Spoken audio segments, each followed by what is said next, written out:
Guys, Chris here with Super Savvy Travelers. Hey, recently our friend Sarah sold her house in the back of the village and bought another house right close to us in the historic center.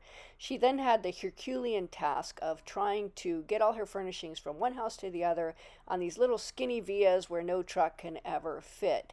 So, frankly, Sarah did this like a boss. So let's have her show us how it's done.